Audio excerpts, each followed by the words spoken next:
Olá, terceira série, aqui é o professor Alex, está continuando com a aula número 1. Como eu disse, resolvi gravar a continuação desta aula devido ao avançar, a necessidade de avançar com os conteúdos. A gente sabe que pegou a disciplina de geografia atrasadíssima e o professor de vocês está fazendo o possível para poder colocar os conteúdos do ano letivo de 2025 em dia. Graças a Deus, a gente já chegou na metade da aula 1, que corresponde à aula do primeiro semestre, e que a gente vai continuar por meio desse vídeo. A gente fez uma abordagem acerca da formação dos Estados-nação, acerca das formas e sistemas de governo presentes nesses Estados-nação, fez uma abordagem histórica sobre a formação desses Estados-nação. E agora a gente chega a um patamar do nosso estudo que é referente à formação geopolítica dos territórios a partir de conquistas e expansões marítimas feitas entre os séculos XV e XVI, no qual a geografia ela tem como abordagem acerca dos arranjos geopolíticos coloniais, isto é, quando os países, após o processo de formação das suas nações, países europeus, melhor dizendo, né, eles têm em mente a expansão de seus territórios e, ao mesmo tempo, na conquista de novas áreas para os seus domínios. Então, esse momento aconteceu, pessoal, entre os séculos XV e XVI. Conforme vocês estão vendo aí, a era colonial foi marcada pela expansão europeia, que formou vastos impérios e redesenhou fronteiras globais. Então, o mundo que antes era apenas pequenos países ou pequenos territórios passou a ser algo formado por grandes territórios e pela expansão dos mesmos em outras áreas. Ao mesmo tempo, isso fortaleceu hierarquias de poder duradouras, né? Diversas nações tiveram formas de governo monárquicas, né? Monárquicas que passaram de pai para filho, né? Dinastias que passaram de geração em geração, mesmo com guerras, revoluções e também catástrofes. E isso permitiu, já no século XVIII, século XIX, a perpetuação dessas expansões marítimas, essa conquista de novos territórios.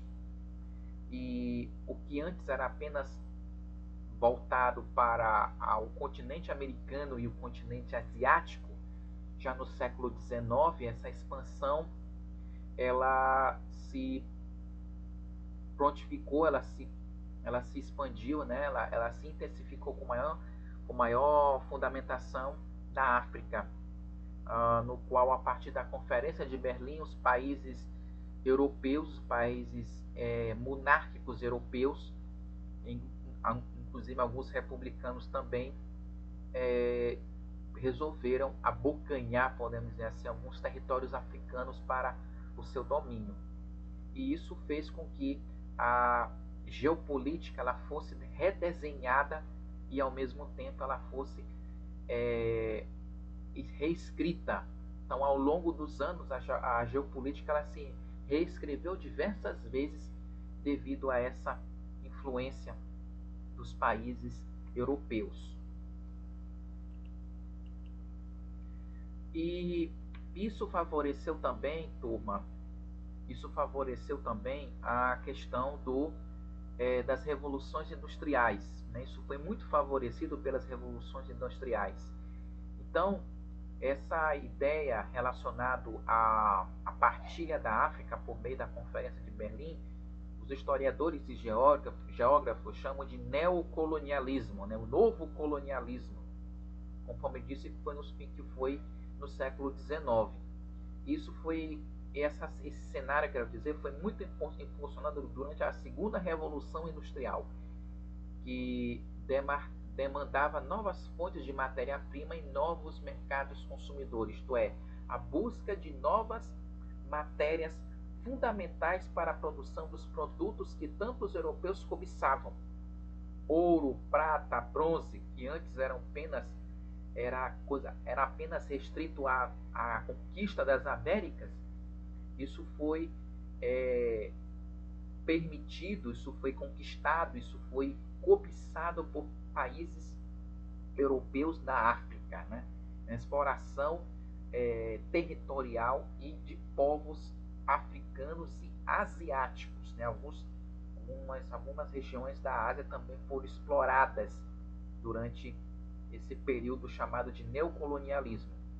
E algumas das potências europeias que se destacaram nesse neocolonialismo e que necessitaram de novas matérias-primas para a produção de produtos para exportação e para a elevação de seu produto interno bruto e também da sua economia, se destacam-se o Reino Unido e a França, que elas se intensificaram bastantemente na exploração dos territórios na África e na Ásia, buscando recursos como borracha, minerais e petróleo, né? No caso, matérias-primas, né? Borracha, minerais, ouro, manganês, prata e petróleo, principalmente ao petróleo do Oriente Médio. Essa expansão redefiniu as relações de poder globais e consolidou a dominação imperialista sobre várias regiões. Então, esse imperialismo europeu, também chamado de neocolonialismo, se intensificou bastante durante o século XIX e também facilitou as relações de poder, né? As políticas dos compadres para poder dividir os territórios, ao mesmo tempo predominar a sua cultura, predominar os seus costumes, né? Ignorando os povos, escravizando africanos, escravizando diversas nações, tudo em nome do favoritismo econômico. E ao longo dos anos também a geopolítica também ela foi desenhada não somente na questão do neocolonialismo no século XIX, também, como falei, também por meio de guerras, revoluções, mudanças de governo, derrubada de governo, favoreceu também o novo redesenhar da ordem político-militar, da ordem mundial ao longo dos anos. E esse desenho da geopolítica realizado com maior intensidade no século XX foi favorecido por duas guerras mundiais, a primeira e a segunda. A primeira, na qual teve como consequência a formação da Liga das Nações, a posterior a ONU. Ela foi um organismo primário de fundação da ONU, principalmente devido à participação dos países da Europa, que reconfigurou toda a estrutura geopolítica da Europa. Em seguida, a Segunda Guerra, que favoreceu a divisão geopolítica em dois lados: o lado comunista, liderado pela União Soviética, e o lado capitalista, liderado pelos Estados Unidos, na qual chamamos de Guerra Fria. O nascimento da ONU a partir da Liga das Nações, que foi fundada na Primeira Guerra Mundial, que teve como fundamentação a busca da paz e a cooperação global, as relações harmônicas entre os países, e nos anos 70, o processo de independência dos países africanos, a descolonização, né, na qual permitiu o surgimento de novos países para o continente africano e também o desmembramento de alguns deles, tanto no continente africano quanto no continente asiático. Então, todos esses fatores favoreceram o novo desenho da geopolítica mundial, isso já no século XX. Um detalhe importante sobre a bipolaridade entre Estados Unidos e União Soviética foi que, após a Segunda Guerra Mundial, emergiu uma nova ordem geopolítica bipolar, caracterizada pela rivalidade ideológica entre os Estados Unidos e a União Soviética. Essa disputa, conhecida como Guerra Fria, manifestou-se em conflitos indiretos, como a Guerra da Coreia e a corrida armamentista nuclear. Então foram dois fatores, foram dois momentos que causaram tensão entre as relações soviéticas e capitalistas, soviéticas e americanas, que fizeram que surgissem novos países também durante esse período, entre eles o Vietnã, que se unificou nos anos 70, e na Coreia, que se dividiu através do paralelo 17 em duas, Coreia do Norte e Coreia do Sul, que até hoje elas ainda existem. O mundo dividiu-se em blocos de influência, moldando as relações internacionais, isto é, cada um no seu cercado. Antes, o que era algo mútuo, colaborativo entre os países europeus, americanos, asiáticos e por aí vai, com a predominância da Guerra Fria, entre os anos 60, 70 e 80, ficou muito a questão, muito cada um no seu quadrado. De um lado, a União Soviética com o Pacto de Varsóvia, os Estados Unidos com a OTAN, então ficou algo muito dividido, e os países precisaram se alinhar para qual lado eles iam ficar. Então ficou algo muito favorecido para ambos os lados, na qual teve como consequência a formação de duas ideologias, a ideologia capitalista e a ideologia socialista e comunista. Então, a ideologia capitalista, ela se baseia na propriedade privada nos meios de produção e economia de mercado. A livre concorrência e a busca pelo lucro individual são motores do desenvolvimento econômico, isto é, diversas empresas, no qual o Estado não se interfere e que elas se desenvolvem a partir da geração de emprego, de renda e também do domínio das matérias-primas e também no favorecimento dos empresários. Então, essa é a ideia capitalista, que se começou no início da Guerra Fria, que se predomina até hoje, diferentemente da ideia socialista, da ideia socialista e comunista, na qual ela propõe o Estado intervindo diretamente sobre a economia e, ao mesmo tempo, as empresas seriam de domínio do Estado. Seriam de domínio do Estado, no qual o Estado deveria regular as ações que as empresas deveriam produzir, que deveriam fazer. E que essas empresas elas deveriam prestar contas para o governo, para o governo socialista, para o governo comunista. Um exemplo muito claro é na União Soviética. Foi na União Soviética, na qual de 5 em 5 anos, os governos comunistas, ao longo da existência do Estado soviético, realizavam e promulgavam chamados planos quinquenais, que eram planos no qual se baseavam por meio do controle total das empresas e que elas tinham que produzir de 5 em 5 anos aquilo que o governo queria. E o governo pegava, comprava e fornecia isso para a sociedade. Então era algo muito centralizador, dominativo, no Estado soviético, na teoria, no meio da abrangência socialista e comunista.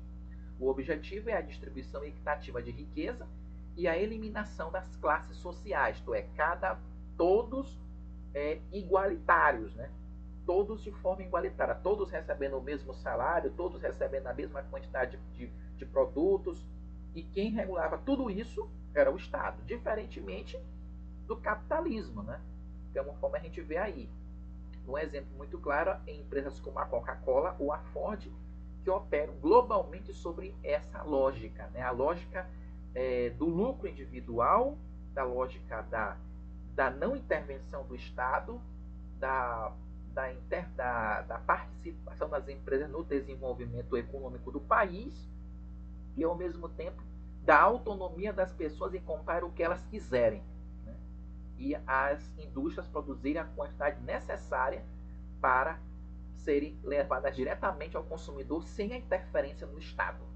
Então, essas são as ideias principais sobre capitalismo e socialismo, né? Que o comunismo, né, só fazendo aqui uma observação, o comunismo ele é como se fosse a célula-mãe do socialismo, sendo que socialismo e comunismo eles estão na mesma esfera. Eles estão na mesma esfera, têm as mesmas finalidades de intervenção do Estado, de produzir tudo para o Estado, na qual o Estado ele passa para as pessoas, ele distribui para as pessoas de forma isonômica. Mas o sistema de partido é único, não existe pluralidade de partido como no mundo capitalista, só há uma única Constituição, o Estado é ateu, isto é, não tem essa de católico, evangélico, marxista, marxista é no sistema socialista, mas não tem essa de católico, evangélico, protestante, anglicano, não tem isso não.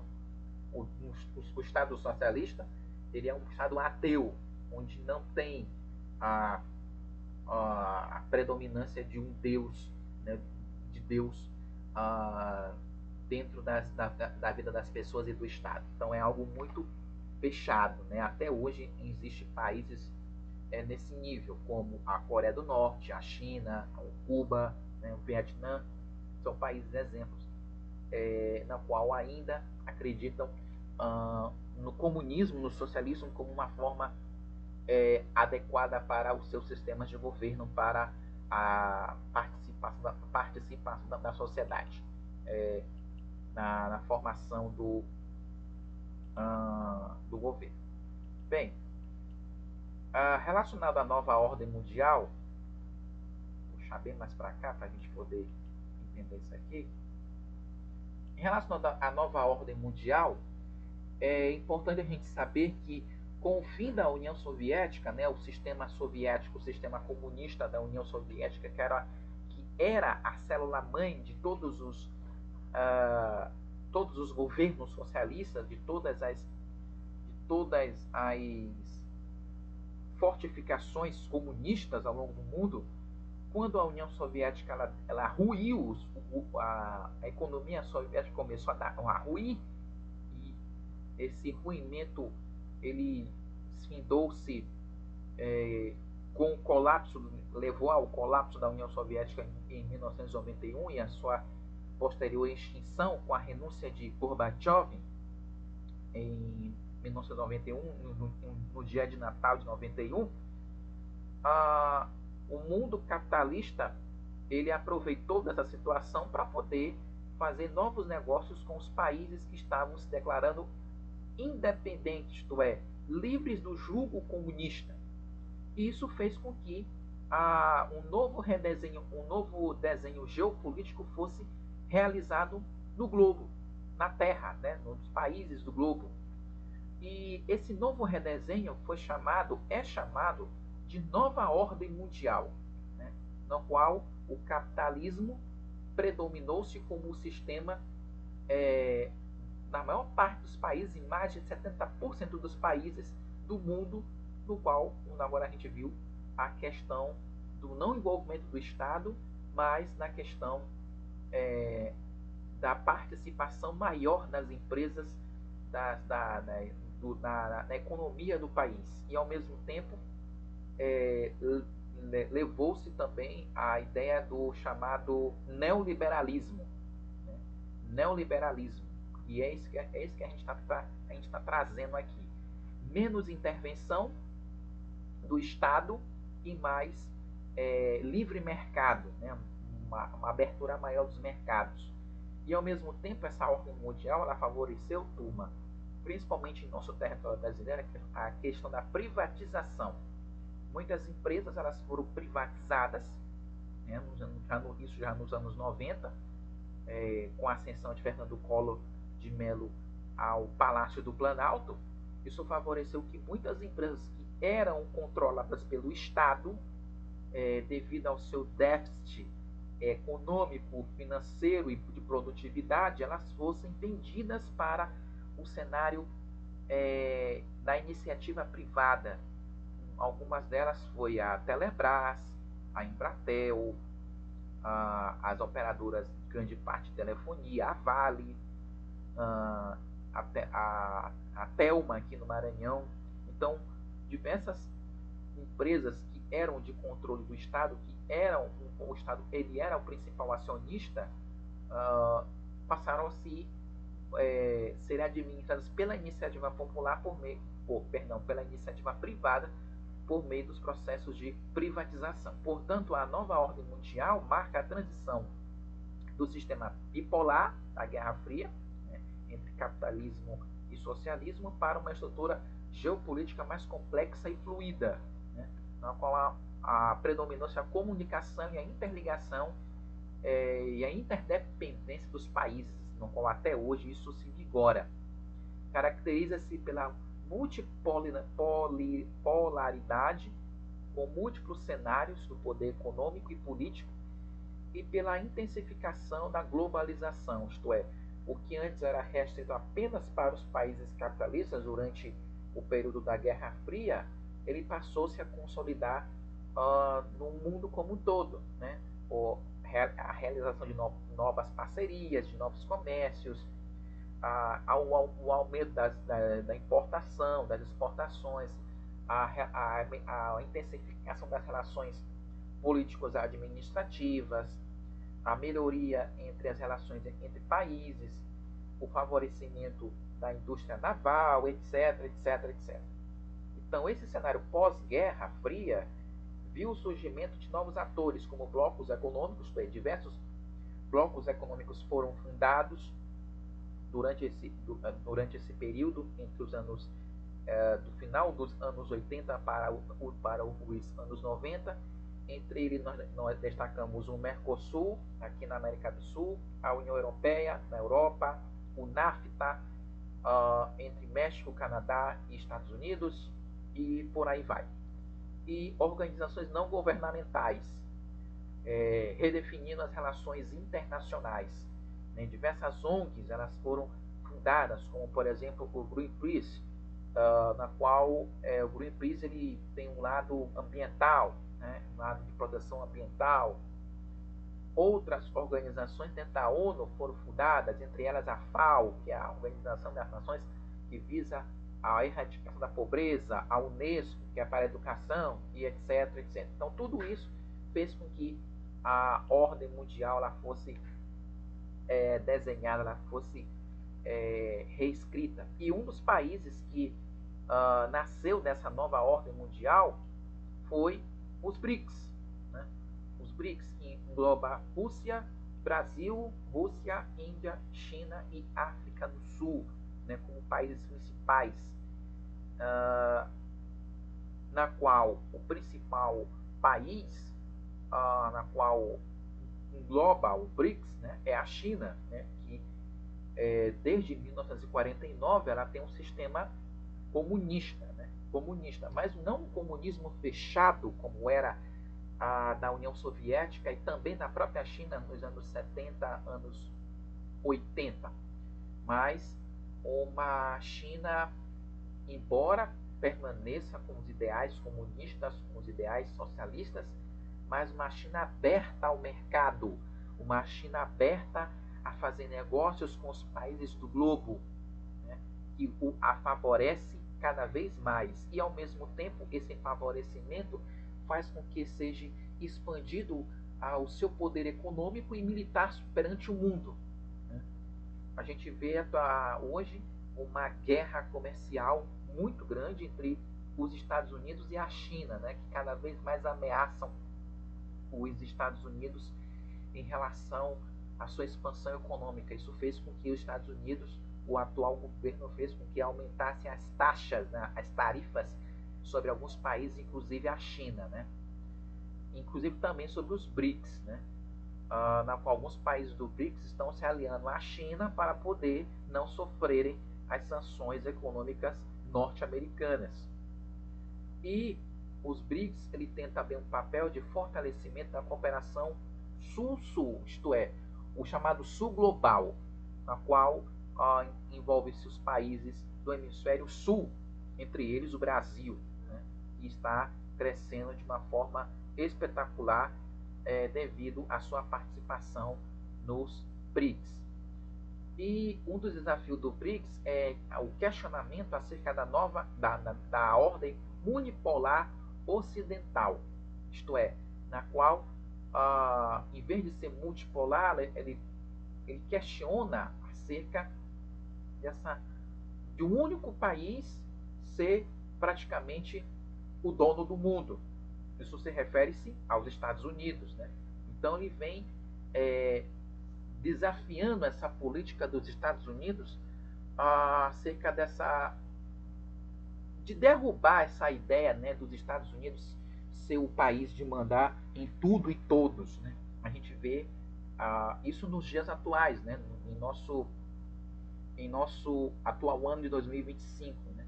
No último reunião dos BRICS que teve, o Lula, que é o atual presidente da República, ele veio combatendo essa questão dos Estados Unidos se envolver nas questões dos países que compõem os BRICS, né? E ao mesmo tempo de poder ter contato, né, com outros países para não predominar essa unipolaridade norte-americana estadunidense.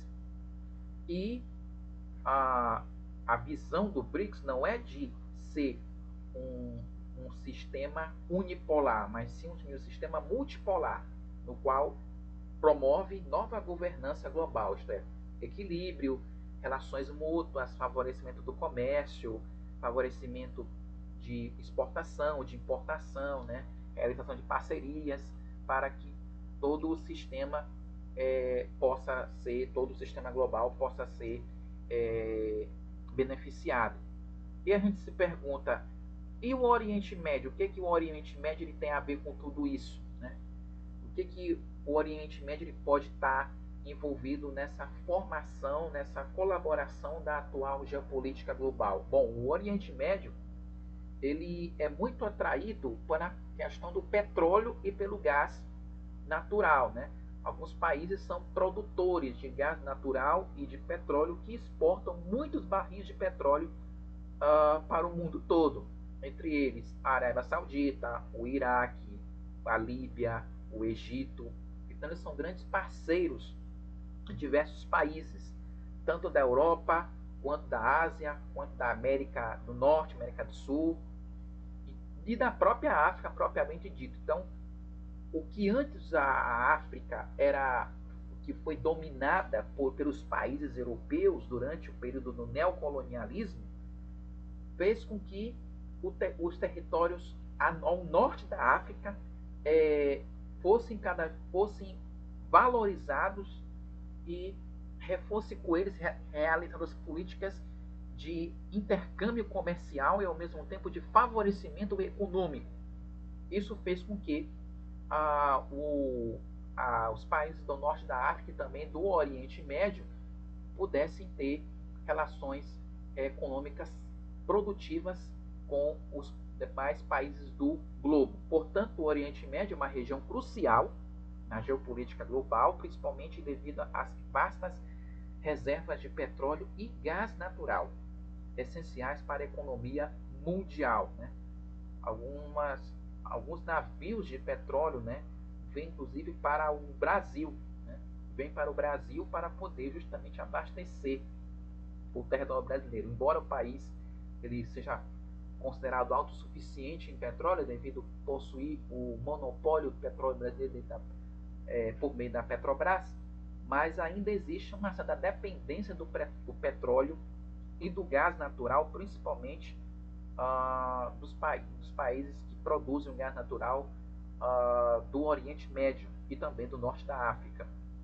A complexidade de seus conflitos regionais, como a questão israelo-palestina, que a gente está vendo essa guerra que praticamente que se iniciou desde a Segunda Guerra Mundial, que nunca que se acaba, cada vez mais entra governo, sai governo, e os conflitos ainda são intensificados, ou as tensões do Golfo Pérsico, né, devido às questões relacionadas ao uso do petróleo, ao domínio do petróleo, como por exemplo na guerra do Irã, na guerra do Irã e Iraque, na segunda guerra do Golfo, que foi entre os Estados Unidos e o Iraque, já nos anos 90, a segunda guerra do Golfo, que aconteceu no Iraque, já na administração de George Bush, filho, no qual culminou com a derrubada de Saddam Hussein, e também de outras revoluções que aconteceram no Oriente Médio devido ao autoritarismo, o autoritarismo presente em alguns países da África e do Oriente Médio, fez com que as mudanças de governo existentes fizeram com que as alianças com esses países elas se expandissem e ao mesmo tempo atraísse a intervenção e os interesses das potências mundiais, né, para poder manter o uso desses recursos que estão presentes nesses países que compõem essa região. Essa dinâmica o torna um epicentro de disputas e influências por influências e recursos, né? Como agora falei, mudança de governo, envolvimento, principalmente dos Estados Unidos, no domínio das regiões. Então, todas essas fatores faz com que o Oriente Médio tenha uma importância para a formação da geopolítica global em nossa atualidade. E a partir dessas questões a gente se pergunta, analisando a atuação do Brasil como país emergente, a gente sabe que o nosso país está cada vez mais em franca expansão econômica, em franca expansão de seus negócios, na busca de novas parcerias.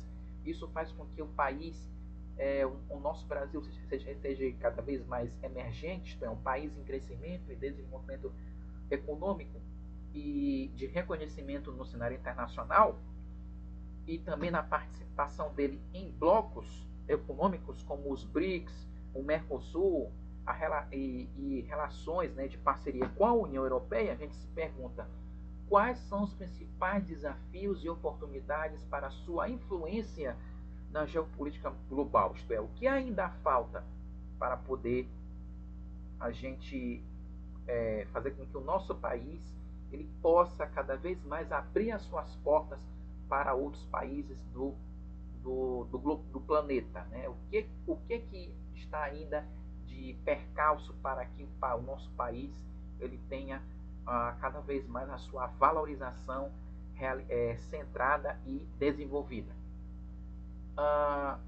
E a partir dessas ideias que a gente traçou desde o começo de agosto até hoje, a gente pode afirmar que a geopolítica global está em constante fluxo, isto é, ela ainda não é algo consolidado, mas sim algo dinâmico, né? Ela não é algo que é estática, mas sim que é dinâmica, pois as relações são cada vez intensificadas, são aprimoradas, são multiplicadas, são expandidas. Isso faz com que o arranjo global ele se redesenhe a todo momento. Os conflitos e momentos históricos contribuem para esse desenho geopolítico, esse novo desenho geopolítico, e todos esses fatores fazem com que a gente possa compreender os possíveis desafios e as oportunidades do atual século, né, que exige cada vez mais participação dos países, fortalecimento de seus governos, de seus estados, nação, e ao mesmo tempo na colaboração do desenvolvimento mútuo para as sociedades que compõem esses países. Como conclusão dessa aula, a gente pode afirmar que o Estado, a gente aprendeu, né, que o Estado é constituído sobre soberania, isto é, no qual a sua independência, no qual não se interfere em nenhum país nas suas decisões governamentais, é formado pelo povo e por seu território geográfico, com diversas formas e sistemas de governo. A história geopolítica é marcada por arranjos coloniais, né, de guerras mundiais e ordens bipolares. Então, todos esses fatores foram fundamentais, foram essenciais para a formação da geopolítica que foi desenhada e redesenhada durante muitos anos. A nova ordem mundial atual, ela é considerada como multipolar, com a ascensão de diversos blocos econômicos e países de extrema relevância mundial, como a China e os BRICS, União Europeia, Mercosul.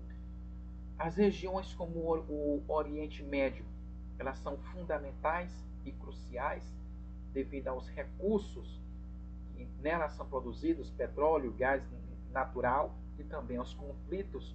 Alguns conflitos desses são conflitos étnico-religiosos, né, alguns deles, e a atual geopolítica é considerada como um campo dinâmico, exigindo uma análise constante das relações de poder globais, isto é, como agora disse, a intensificação de relações e ao mesmo tempo de desenvolvimento de povos e culturas e também o crescimento e desenvolvimento econômico. Bem, pessoal, é isso. A gente fica por aqui. Espero que vocês tenham gostado dessa aula, né, dessa primeira aula, no qual a gente aborda todos os conteúdos do primeiro bimestre. No próximo encontro nosso presencial, a gente vai iniciar os conteúdos do segundo bimestre. Tá? O link da atividade já está no grupo de vocês, para vocês realizarem a atividade dentro do prazo estabelecido. Leiam as informações devidas. E é isso. Muito obrigado. A gente se vê em sala de aula. Um abraço a cada um de vocês.